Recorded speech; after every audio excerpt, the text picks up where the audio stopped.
Hi friends, welcomes to Isha's world. ఎలా ఉన్నారు? మీరందరూ బాగుండాలని మనస్ఫూర్తిగా కోరుకుంటున్నాను. ఇవాళ మన వీడియోలో హెల్త్కి సంబంధించి మరొక చిన్న వీడియోతోటి మీ ముందుకు వచ్చేసాను. మనం రొటీన్గా మన ఇంట్లో ఉన్న వెజిటబుల్స్ దగ్గర నుంచి రైస్ దాకా ఎప్పుడన్నా రీయూజ్ చేయాలి, ఆ ఫుడ్ని మళ్ళీ మనం వేడి చేసుకొని తినాలి అని అనుకున్నప్పుడు వేడి చేసుకొని తింటూ ఉంటాం కదా. వాటి వల్ల మనకు వచ్చే రోగాలు ఏంటి, అలా వేడి చేస్తే ఏం జరుగుతుంది, అలానే ఏ పదార్థాలు మనం వేడి చేయకూడదు, ఇలాంటి టాపిక్ మీద నేను మీకు ఈరోజు ఒక మంచి వీడియోని అయితే చేస్తున్నాను అనమాట. సో తప్పకుండా నా వీడియో కనుక మీకు నచ్చితే లైక్ చేయండి, షేర్ చేయండి, సబ్స్క్రైబ్ చేయండి, అలానే పక్కన ఉన్న బెల్ ఐకాన్ని యాక్టివేట్ చేయండి. ఇంకా నా ఛానల్ ఎవరైనా కొత్తగా చూస్తున్నట్లయితే తప్పకుండా సబ్స్క్రైబ్ చేసుకోండి. ఆలస్యం లేకుండా వీడియో అయితే స్టార్ట్ చేస్తాను, చూసేయండి. అన్నంతో పాటు ఈ 8 పదార్థాలు తిరిగి వేడి చేసుకుని తింటే రోగాలు ఖాయం. అవేమేమిటో ఇప్పుడు తెలుసుకుందాం. బంగాళదుంపలను నిల్వ చేసి మళ్ళీ వేడి చేసి తినడం చాలా సులభం. అయితే వాటిని మళ్ళీ వేడి చేస్తే క్లాస్ట్రిడియం బొటిలినం అనే బ్యాక్టీరియం ఉత్పత్తి అవ్వచ్చు. ఇది బొటిలిజం అనే తీవ్రమైన పరిస్థితిని కలిగించవచ్చు. ఇది మీ శరీరంలోని నరాలపై దాడి చేస్తుంది. ఈ క్రిమి డబ్బాలో భద్రపరిచిన ఆహారాలుకి మంచి స్థావరం కనుక ఈ బ్యాక్టీరియా డబ్బాలో భద్రపరిచిన ఆహారాల్లో స్థావరం ఏర్పరచుకొని సంతానోత్పత్తి చేస్తుంది. బొటిలిజం బ్యాక్టీరియా ఒక వ్యక్తికి వ్యాధికరంగా సోకినప్పుడు ఇది బొటిలినం టాక్సిన్ను విడుదల చేస్తుంది. ఇది పక్షవాతానికి దారితీస్తుంది. ఇలా సోకిన పక్షవాతం ముఖంతో మొదలవుతుంది. కీలక అవయవాలు మరియు కాళ్ళు చేతులకు వ్యాప్తి చెందుతుంది. మనిషికి సోకిన తర్వాత శ్వాసకోశ కండరాలను ఈ బ్యాక్టీరియా కనుక చేరుకున్నట్లయితే ఇది శ్వాస సంబంధమైన వైఫల్యాలకు దారితీస్తుంది.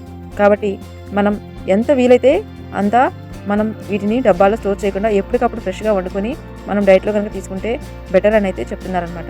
ఫుడ్ పాయిజనింగ్ అనేది జరగకుండా చూసుకొని మనం ఫుడ్ని వేడి చేసుకోకుండా అప్పటికప్పుడు చేసుకొని తినడం బెటర్. నెంబర్ 2, టీని బ్రూ చేయగానే టానిన్స్, కెటేకిన్స్ వంటి వివిధ సంయుక్తులు విడుదలవుతాయి. అవి మళ్ళీ వేడి చేయబడినప్పుడు డిగ్రేడ్ అవుతాయి. దానివల్ల రుచిని కోల్పోతాయి. అందుకని మనం టీ అనేదాన్ని మితంగా పెట్టుకొని అప్పటికప్పుడు తాగడం బెటర్. ఎప్పుడన్నా కావాలి అంటే కొంచెం ఎక్కువ పెట్టుకొని అప్పటికప్పుడు తాగేయడం బెటర్, కానీ దాన్ని మళ్ళీ వేడి చేసి తాగకూడదని చెప్తున్నారు. నెంబర్ 3, పాలకూరను వండిన తర్వాత మళ్ళీ వేడి చేయకూడదు.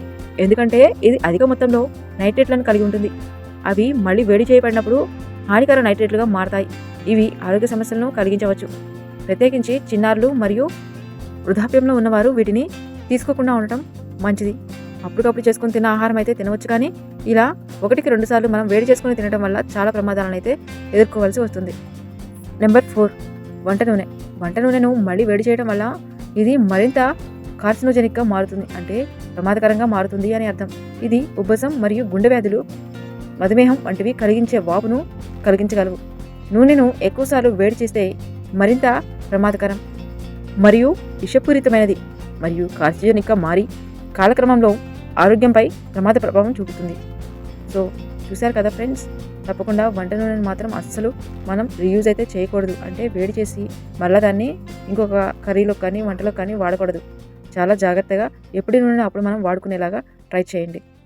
నెంబర్ 4, బీట్రూట్లను సరిగా చల్లార్చకుండా నిరంతరం వేడి చేసి మళ్ళీ వేడి చేయడం వల్ల చాలా హాని కలుగుతుంది.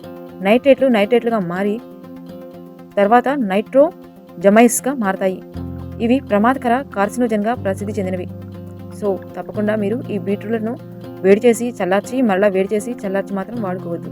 ఎప్పటికప్పుడు మనం ఒకసారిగా దాన్ని వండుకొని తినడం ఆరోగ్యానికి చాలా మంచిదని చెప్తున్నారు. నెంబర్ 5, పుట్టగొడుగులు ప్రోటీన్ల సమృద్ధికి మూలం. ఇవి వేడి చేయబడినప్పుడు ప్రోటీన్లు విఘటించి ఆహారం యొక్క రుచిని మార్చవచ్చు. కొన్ని విష పదార్థాలను ఉత్పత్తి చేయవచ్చు. ఈ విష పదార్థాలు కడుపుల నొప్పిని మరియు తీవ్రమైన జీర్ణ సమస్యను కలిగించవచ్చు. అందువల్ల ఈ పుట్టగొడుగులను వేడి చేసి మళ్ళీ చల్లార్చి వేడి చేసి వాడుకునే కన్నా అప్పటికప్పుడు వండుకొని తినడం చాలా మంచిదని అయితే చెప్తున్నారు. Number 7, broccoli. వండిన తర్వాత మళ్ళీ వేడి చేసిన బ్రొకోలీ తన విటమిన్ సి మరియు ఫోలేట్ని కొంత కోల్పోతుంది. అందువల్ల ఈ వండిన తర్వాత మళ్ళీ దీన్ని వేడి చేయకుండా తింటే బెటర్. లేదంటే ఇందులో ఉన్న పోషకాలన్నీ పోయి మనకి ఈ ఆహారం అనేది విషపూరితంగా మారుతుంది. సో నెంబర్ 8, బియ్యంను మళ్ళీ వేడి చేయడం వల్ల విషపూరితమైన బ్యాసిలస్ సిరీస్ అనే బ్యాక్టీరియా వృద్ధి చెందుతుంది. ఇది సరిగ్గా చల్లబడిని పిండి పదార్థాల్లో వ్యాపిస్తుంది. గది ఉష్ణోగ్రతలో 2 గంటలకు పైగా ఉంచిన అన్నాన్ని ఎట్టి పరిస్థితుల్లో కూడా తిరిగి వేడి చేయకూడదు. చూసారు కదా ఫ్రెండ్స్, ఏ ఆహారాన్ని తీసుకోవాలి, ఎలా తీసుకోవాలి, వేటిని మనం వేడి చేసి మళ్ళీ తీసుకోకూడదు అనేది అయితే నేను మీకు వివరంగా తెలియజేశాను. అలానే ఈ వీడియో కనుక మీకు నచ్చితే తప్పకుండా లైక్ చేయండి, షేర్ చేయండి, సబ్స్క్రైబ్ చేయండి, పక్కనే ఉన్న బెల్ ఐకాన్ని యాక్టివేట్ చేయండి. అలానే మీ ఫ్రెండ్స్కి, రిలేటివ్స్కి షేర్ చేయండి. ఇవాళకి ఇంతే ఫ్రెండ్స్. మరొక వీడియోలో మరికొన్ని మంచి వీడియోస్ తోటి మీ ముందు ఉంటాను. Thank you for watching.